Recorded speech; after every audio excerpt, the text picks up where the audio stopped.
Question Ram Ram, आदाब, सत श्री अकाल। दोस्तों, आयुर्वेद की अगर हम बात करें तो हमारे पुराने ग्रंथों में पढ़ें या पुरानी कहानियाँ पढ़ें या कोई भी बहुत पुरानी पिक्चर देखें तो आयुर्वेद का एक अहम योगदान रहा लोगों के स्वस्थ करने के लिए। कोई भी राजा पहले बीमार पड़ हुआ करते थे, उनको तीर लगा करता था या कहीं भी घायल हुआ करते थे तो उनका उपचार हम देखेंगे तो वो आयुर्वेद के माध्यम से होता था। लेकिन जैसे-जैसे मेडिकल साइंस बढ़ता गया, आयुर्वेद दबता गया, आयुर्वेद उपचार दबते गए, लोगों का रुझान इसके प्रति दबता गया। लेकिन आज के दौर में जहाँ मैं देख रहा हूँ कि लोग आयुर्वेद की तरफ भाग रहे हैं। कुछ उनके मन में संदेह होता है कि क्या आयुर्वेद से पूर्ण उपचार हो पाएगा? क्या आयुर्वेद से बीमारियाँ जड़ से खत्म की जा सकती हैं? या फिर आयुर्वेद से कौन-कौन सी बीमारियाँ खत्म की जा सकती हैं? तो हमने सोचा क्यों ना इन प्रश्नों का के बारे में हम सीधे किसी विशेषज्ञ से बात करें। तो हमारे बीच मौजूद हैं डॉक्टर सुभाष श्रीवास्तव जी। सुभाष जी, आपका स्वागत है थैंक सवाल में। पहले ना चाहेंगे आयुर्वेद उपचार क्या है? निशान जी, आयुर्वेद जैसे कि शब्द से ही इसमें निहित है कि आयु मीन्स हमारी जीवन शक्ति, कैसे वेद में ज्ञान, जीवन जीने की जो कला है, जीवन जीने की जो शक्ति है, जी। इसको अगर हम देखें तो वो आयुर्वेद ही कहा जाएगा। बिना आयुर्वेद के हमारे जीवन का संपूर्ण जीवन शैली जी। व्यर्थ है, उसकी कल्पना नहीं की जा सकती। अच्छा, कौन-कौन से ऐसे मर्ज़ हैं जो हम आयुर्वेद के माध्यम से ठीक कर सकते हैं? निशान जी, अगर आप देखें तो आयुर्वेद ही एक ऐसी पद्धति है जी। जो कि ये हमारे ऋषियों मुनियों द्वारा, और यहाँ तक कि भगवान, आपने सुना होगा समुद्र मंथन में, तो हमारे भगवान धन्वंतरी जी अमृत कलश लेके जी, जी, निकले थे। जी, जी, तो जी। उस अमृत कलश में आयुर्वेद ही था। तो हमारा आयुर्वेद का उद्गम जब से अगर हम समझें कि सृष्टि के रचना के रचना। समय से ही है।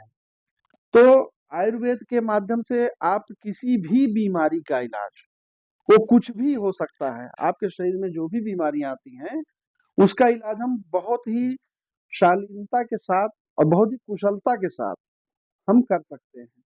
बशर्ते कि क्या है कि हमें उचित योग्य वैद्य के पास हम पहुंचे। क्या आयुर्वेद दवाइयों के आज के दौर में साइड इफ़ेक्ट हैं? नहीं, ऐसा नहीं कहा जा सकता है साइड इफेक्ट। वैसे देखा जाए तो साइड इफेक्ट्स जो होते हैं हमारे भोजन के भी हैं। हम कुछ भी जो भोजन करते हैं उसकी मात्रा अगर गलत होती है, जो हमको खाना चाहिए क्या नहीं खाना चाहिए इसका ज्ञान नहीं होता तो भी साइड इफेक्ट करता है। जी, जी, साइड बिल्कुल सही इफेक्ट बात के है। रूप में अगर आप देखें तो आपको ज़्यादा भोजन कर लेंगे तो आपको कब्जियत शिकायत हो जाती है, सुबह पेट साफ ना होना, ये सब चीज़ें तमाम हैं। अगर आप एक शब्द में कहें तो आयुर्वेद को अगर सही तरीके से इस्तेमाल किया जाए तो इसका साइड इफेक्ट नहीं होगा। लेकिन अपने आप से आयुर्वेद को इस्तेमाल नहीं करना चाहिए, आयुर्वेद दवाओं का, बिना किसी योग्य चिकित्सक के देख-रेख के। आज के दौर में डॉक्टर साहब हम देखते हैं कि हर चीज़ में केमिकल की मिलावट होती है। हाँ जी। क्या आयुर्वेद दवाइयाँ जो हमें मिलती हैं मार्केट में या जो भी कोई देता है, क्या उनमें केमिकल की मिलावट होती है? देखिए, 2 चीज़ें हैं। हमारे यहाँ आज की जो मॉडर्न पैथी है, इसका बेस क्या होता है? किसी भी चीज़ का एक बेस होता है। जी, बिल्कुल सही बात है। इनका बेस जो होता है केमिकल बेस्ड मेडिसिन होती है। यानी कि जो हमारी एलोपैथी है, इसमें केमिकल की मिलावट, केमिकल बेस्ड मान करके दवाएँ बनाई जाती हैं। आयुर्वेद में क्या है कि ये खनिज और जो है प्रकृति से जो भी चीज़ें आपको पेड़, वनस्पति, पौधे जो भी आपको आपके आस-पास दिखते हैं, तो इसमें क्या है कि आपको इनका बेस बना करके हमारी दवाएँ ये बनाई जाती हैं। लेकिन कुछ मैं अराजक शब्द इस्तेमाल कर रहा हूँ, इसलिए कि जो चीज़ें नीति सम्मत नहीं है, अगर वो कार्य किया जाता है, तो वो अराजक की श्रेणी में आता है।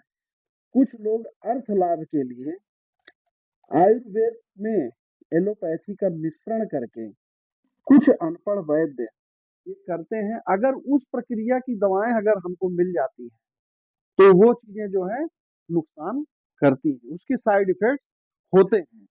इसलिए हम ये आपके माध्यम से एक जो है हम अपना वक्तव्य ये भी रखेंगे, इसमें सरकार को पूर्णतः ध्यान देना चाहिए और ऐसी दवाओं का चिन्हित करके उनको पूर्णतः रोक लगानी चाहिए। जैसा कि आपने बताया कि आयुर्वेदिक दवाओं में कुछ ही दवा को छोड़ दें हम तो केमिकल की मिलावट नहीं होती है। हाँ, नहीं। तो दवाइयों की फिर एक्सपायरी भी जल्दी होती होगी? देखिए, हमारे यहाँ पर आयुर्वेद में दवाओं में एक्सपायरी होती ही नहीं। पहले जब हमारे यहाँ मेडिसिन जो भी रहती थी, इसमें आप देखते होंगे कोई भी दवा का एक्सपायरी नहीं होती थी। लेकिन ऐसा कानून कुछ बीच में बनाया गया कि उसमें दवाओं की एक्सपायरी लिखी जाने लगी, इसलिए जो है वो लिखी जाती है। हाँ, अगर ये ऐसा है तो जैसे कुछ पेटेंट्स मेडिसिन होती हैं, कुछ क्लासिकल दवाएँ कई टाइप होती हैं, क्लासिकल मेडिसिन होती हैं, कुछ पेटेंट्स मेडिसिन होती हैं। पेटेंट्स मेडिसिन के माध्यम से क्या है कि उसमें कुछ ऐसे तत्व ऐसे मिलाए जाते हैं, ऐसे मिश्रण की जिनकी कुछ एक्सपायरीज़ होती हैं। जी। इसलिए ऐसा पेटेंट कानून आया कि उसमें दवाओं की एक्सपायरी का लिखा जाना आवश्यक था, इसलिए लिखा जाता है। अगर बेसिकली आप कहें तो दवाओं की एक्सपायरी आयुर्वेद में नहीं होती है। अच्छा, क्या आयुर्वेद से खाँसी, जुकाम, बुखार ही ठीक होता है या कैंसर जैसी बड़ी बीमारियाँ भी इससे ठीक की जा सकती हैं? निशान जी, खाँसी, जुकाम, बुखार अगर ये कहा जाए, हमारे यहाँ आयुर्वेद में इसको बीमारी माना नहीं गया है। आप देखें तो आयुर्वेद की साइंस से अगर आप देखा जाए तो बुखार जैसे होता है बुखार लोगों का, बुखार आना एक अच्छा संकेत माना जाता है शरीर के लिए। जुकाम साल भर में एक बार होना अच्छा संकेत माना जाता है। खांसी होना एक अच्छा संकेत होता क्या है कि जब मौसम चेंज होते हैं या हमारी शरीर में बुखार कोई बीमारी नहीं होती, हमारे शरीर में कुछ विकृतियां जब उत्पन्न होती हैं जो कि शरीर के लिए बहुत नुकसानदायक होती हैं, वो हमारे उथल-पुथल मचाती हैं शरीर के अंदर में, तो बुखार एक सिम्पटम होता है, वो संकेतक है कि आपके शरीर में कुछ गड़बड़ी है, हुँ। ठीक है? और बेसिकली क्या है तो इस तरीके की क्या है अपनी जीवन पद्धति को थोड़ा-सा चेंज करके, कुछ ही दवाओं को जो है हम उस विकृति को हटाते हैं, ना कि फ़ीवर को, ना कि खाँसी को, ना कि जुकाम को, हुआ क्यों है? इस चीज़ पे हम लोग ध्यान करके करते मेडिसिन देते हैं, तो पूर्णतः जड़ से ठीक हो जाता है। अभी आपने कहा खाँसी, जुकाम, बुखार के अलावा, मैं आपको बताना चाहूँगा कि डायबिटीज़ जैसे एक बहुत महामारी का रूप हमारे भारत में ले रही है, क्या पूरे विश्व में है। और इसमें आपने देखा होगा कि 18 से 35 साल तक के बच्चे जो है इस समय ज़्यादा इसकी चपेट में आ रहे हैं। जी। तो इस दौरान में क्या है कि ऐसी बीमारियों का जिसका कि आज के मॉडर्न साइंस में कोई भी ट्रीटमेंट नहीं है। आज तक आपने किसी भी चिकित्सक को नहीं सुना होगा, चाहे वो जितने बड़े संस्थान में हो, उसने बोला हो कि मेडिकल साइंस नया मेडिकल साइंस कि इस बीमारी को ठीक किया जा सकता है। जी।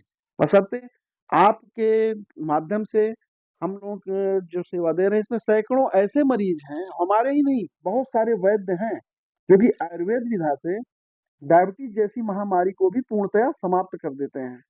मरीज बिना डायबिटीज मुक्त जिंदगी आसानी से जी सकता है और ऐसा नहीं दोबारा उनको दवा की जरूरत पड़ी। तो कहने का मतलब ये है कि हम जो भी कैंसर जैसी भयावह बीमारी है, कैंसर में क्या है हम लोग बचपन में पढ़े हैं, जो डेड सेल्स ऊतक जो होते हैं वो डेड सेल्स होते हैं तो वो जो है कैंसर के कारण बनते हैं। हम लोग आयुर्वेद में ऐसे-ऐसे दवाएँ हैं कि उसमें जो है हम लोग नए ऊतकों का निर्माण करना, शरीर हमारा ऊतकों का निर्माण करता है, क्यों नहीं कर रहा है हमको इसी पे ध्यान देने की ज़रूरत होती है, उनको जगाने की ज़रूरत होती है, इसलिए पूर्णतः इलाज हो सकता है। अच्छा, जैसा कि अगर हम देखें एलोपैथिक दवाइयों में जाएँ तो कोई भी दवा तुरंत आराम कर देती है। हाँ जी। तुरंत आराम के लिए लोग एलोपैथी की तरफ ही भागते हैं। क्या आयुर्वेद में भी ऐसी दवाइयाँ हैं जो किसी भी बीमारी के लिए तुरंत क्विक रिलीफ हमें दे दें, उसके बाद वो जड़ से खत्म करें, वो एक अलग बात है। मगर इंसान को पहले चाहिए होता है कि अगर हमें बुखार चढ़ा है तो हमें पहले तुरंत आराम मिल जाए या हमें कहीं चोट लगी तो पहले हमें दर्द का तुरंत आराम मिल जाए, उसके बाद फिर वो धीरे-धीरे ठीक होता रहे। क्या आयुर्वेद में ऐसा होता है? निशांत जी बहुत अच्छा क्वेश्चन आपने उठाया, जो कि लगभग सभी जनमानस के मानस पटल पे क्वेश्चन हमेशा उठता रहता है जी।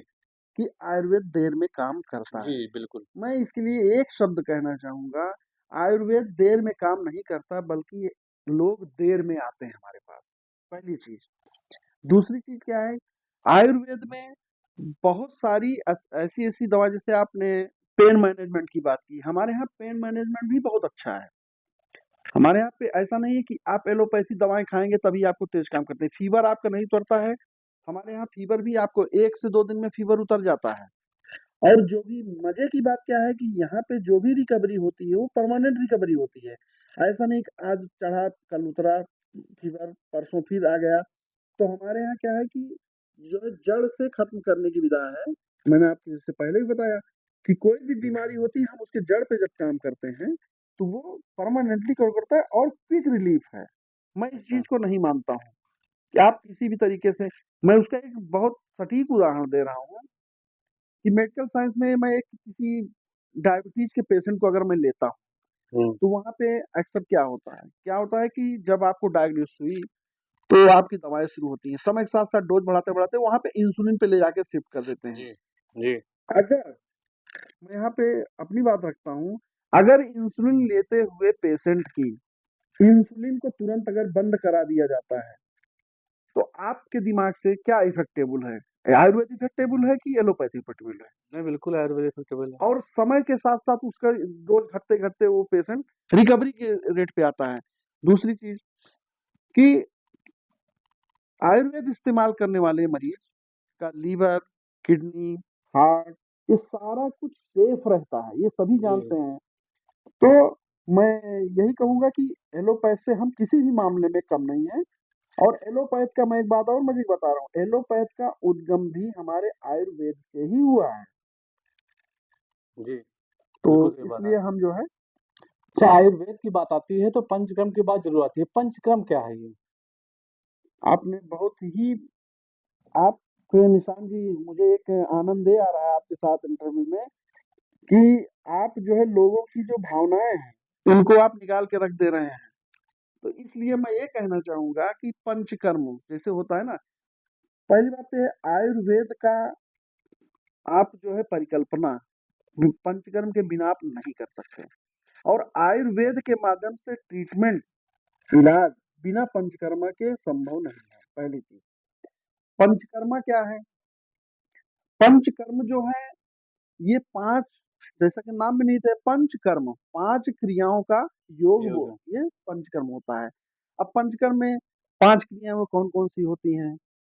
इसमें वमन होता है, विरेचन होता है, नस्य होता है और आपका जो है रक्तमोक्षण होता है और नस्य होता है। ये 5 ऐसी क्रियाएँ होती हैं जिनके माध्यम से शरीर के टॉक्सिन्स को, हुँ, जो हमारे शरीर में टॉक्सिन्स जमा हुए होते हैं, इनको निकालने की विधा को ही पंचकर्म कहते हैं। इन 5 क्रियाओं के माध्यम से हम शरीर में जो भी टॉक्सिन्स जमा हैं, उनको हम निकालने का काम करते हैं। तो जब तक टॉक्सिन्स आपके शरीर के बाहर नहीं जाएँगी, तब तक बीमारियों का निदान नहीं किया जा सकता। इसलिए पंच हम लोग मरीजों को पहले पंचकर्म कर लेते हैं, इसके बाद दवाओं का उपयोग करते हैं, रिज़ल्ट बहुत बेहतर आता है। अच्छा प्रणा क्या है आयुर्वेद प्राण में? नहीं है, ये प्राण है, प्राण है आपका सॉरी। हाँ, प्राण है और प्राण जो है ओज है। हमारे यहाँ आयुर्वेद ग्रंथ का ओज, ओज शक्ति, हुँ, शक्ति प्राण। हुँ। यानी कि हमारे शरीर में जो भी हमारी जो आज हम हाथ-पैर सब हिल रहा है, जो भी चीज़ें शरीर में क्रियाएँ कर रही हैं, ये सब प्राण ही है। और मर्म क्या है ज़रा आयुर्वेद में? मर्म की कई जो है विधाएँ हैं। अगर इसकी परिभाषा को देखा जाए तो हमारे मनीषियों ने बहुत कई ने, तो उसमें से कुछ की हम बात करेंगे, जैसे आचार्य सुश्रुत जी का नाम लगभग सभी ने सुना हुआ होगा। तो आचार्य सुश्रुत जी के अनुसार मर्म जो है, ये मांस, शिरा, स्नायु, अस्थि, इन सभी का एक केंद्र बिंदु होता है, जिसको कि हम लोग मर्म कहते हैं। और कुछ मनीषियों ने तो ऐसा भी कहा है, अगर मर्म को कायदे से आघात कर दिया जाए, तो फिर मनुष्य की जीव की मृत्यु भी हो सकती है। इसलिए इसको हम अगर मर्म को आप केंद्र बिंदु रखें और मर्म को कहें, तो ये प्राण की शक्ति ही माना जाएगा। अच्छा आयुर्वेद उपचार अगर कोई कराए तो क्या उसे परहेज़ भी करना पड़ता है? देखिए, परहेज तो जो शब्द है, हुँ, ये तो बहुत ही आवश्यक है। हुँ, आयुर्वेद ही नहीं, किसी भी पैथी में अगर आप जो है, क्योंकि अब आप मजे की बात देखिए ना, आयुर्वेद के हिसाब से रोग हुआ क्यों है आपको? हुँ, आपका जो किसी भी रोग का जो कारण होता है, हमारी दैनिक दिनचर्या गड़बड़ होना, खान-पान सही ना होना, हुँ। यही हमारे उसका रोग बीमारी का कारण है। कारण होता है। तो अगर हम अपनी बीमारी के कारण को ही हम दवा खा रहे हैं, ठीक कर रहे हैं, अगर हम उसको नहीं दुरुस्त कर रहे हैं, तो हमारी बीमारी कहाँ से ठीक होगी? जी, इसलिए आयुर्वेद में क्या है कि हम लोगों के जीवन जीने की पद्धति को भी सिखाते हैं, आपके साथ ये गलती हुई है, इसको आपको दुरुस्त करना है, ये खाना है, ये नहीं खाना है, ठीक है ना? इसलिए आयुर्वेद ही नहीं, किसी भी पैथी इलाज करने के लिए जो है आपका जी, ये बिल्कुल, बिल्कुल। बहुत ही ज़रूरी होता है। अच्छा, आपका रुझान ये आयुर्वेद की तरफ क्यों आया? आयुर्वेद ये जो है आपके किचन से शुरू होता है। जी, हर लगभग जो छोटी-छोटी बीमारियाँ शुरू होती हैं हमारे घर में, आपने देखा होगा हमारे दादी लोग, हमारे माँ, हमारे जो बड़े बूढ़े-बुजुर्ग थे, बचपन में आपको याद होगा जब बुखार होता था तब उतनी सुविधाएँ डॉक्टरों की नहीं होती थी, जी, बिल्कुल, बिल्कुल। तो नीम की सीके को जी, पीस करके काली मिर्च से वो करके पिला देते तो बुखार उतर जाता जी, था, जी, बिल्कुल, बिल्कुल, बिल्कुल, बिल्कुल। ठीक है ना?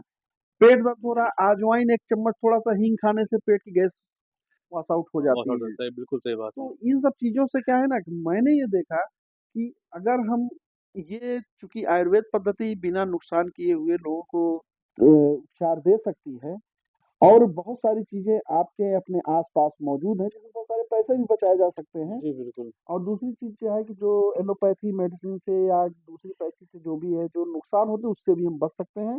तो मुझे लगा कि आयुर्वेद में जो है सेवा देने से ये आत्मसंतुष्टि भी मिलती है और जी, ये बेसिकली क्या है कि निशांत जी, आपके परिवार का जो माहौल होता है, तो कहा बिल्कुल गया सही है ना बात है। जैसा माहौल देता है एटमॉस्फियर जैसा संस्कार वैसे बच्चे जो है बढ़ते हैं। तो हमारे बढ़ते यहाँ संस्कार भी पूजा-पाठ और इन सब चीज़ों की बहुत ज़्यादा रही है, तो मुझे लगा कि करियर तो बनाना ही था। तो फिर मुझे आयुर्वेद इसलिए भी लगा कि ये आयुर्वेद सेवा भाव का ही विषय होता है।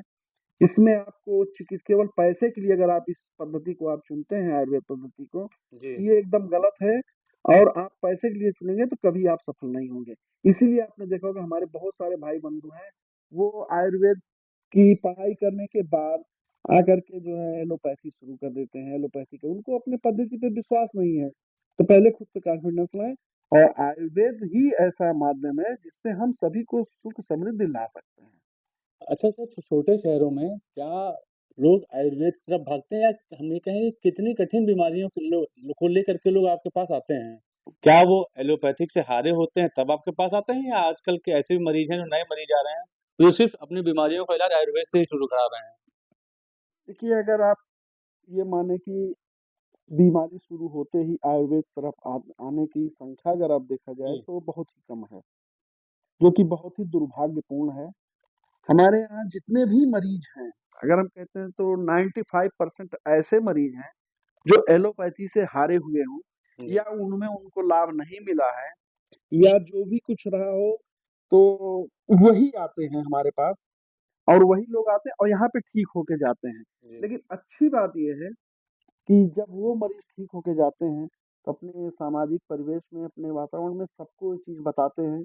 वो जो सुखद अनुभूत अपने को आत्मसंतुष्टि होती है बिल्कुल, बिल्कुल सही कि बात। आयुर्वेद जो है, उनके दिमाग में कम से कम ये तो बसा कि जो है कि एलोपैथ से अच्छा है, अच्छा, उससे प्रभावशाली है। चलिए सही बात है। दूसरी चीज़ क्या है निशान जी, आयुर्वेद को दबाने में हमारे जो है ये मुगल शासकों ने और खासकर अंग्रेज़ों ने भी बहुत बड़ा काम किया है कि इनको कैसे दबाया जाए।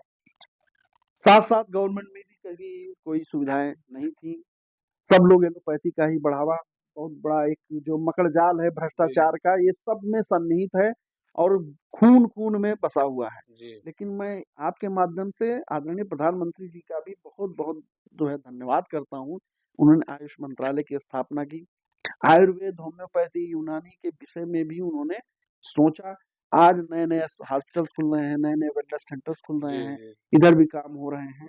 तो ये सब चीज़ें हमारे आदरणीय प्रधानमंत्री जी की ये हृदयिक सोच है, जो कि हम भारत को पुनः जो है विश्व गुरु बनाने के लिए ये आगे बढ़ेगा। बढ़ रहे हैं। इसमें आयुर्वेद का बहुत बड़ा योगदान है। आखिरी में हम बात करेंगे आप क्या कहना चाहेंगे युवाओं को कैसे प्रेरित करना चाहेंगे आयुर्वेद के प्रति?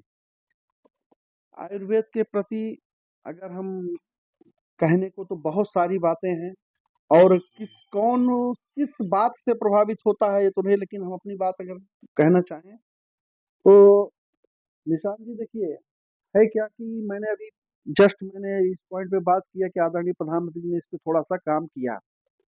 इसके पहले की अगर आप देखें, जैसे आप आयुर्वेद में आपने देखा ना कि लोग पहले प्राइमरी स्टेज पे क्यों नहीं आते हैं? जी, हम उसी पे फिर आते हैं, तो इसमें आप देखते हैं जब बच्चा पैदा होता है, कहाँ पैदा होता है? हॉस्पिटल में किस हॉस्पिटल में? किसी एलोपैथी हॉस्पिटल एलोपैथिक में, हॉस्पिटल में, बिल्कुल ठीक? सही बात है। उसको फ़ीवर हुआ, जुकाम हुआ, आगे चल कर के कहाँ गया? Allopathic allopathy hospital. हॉस्पिटल में।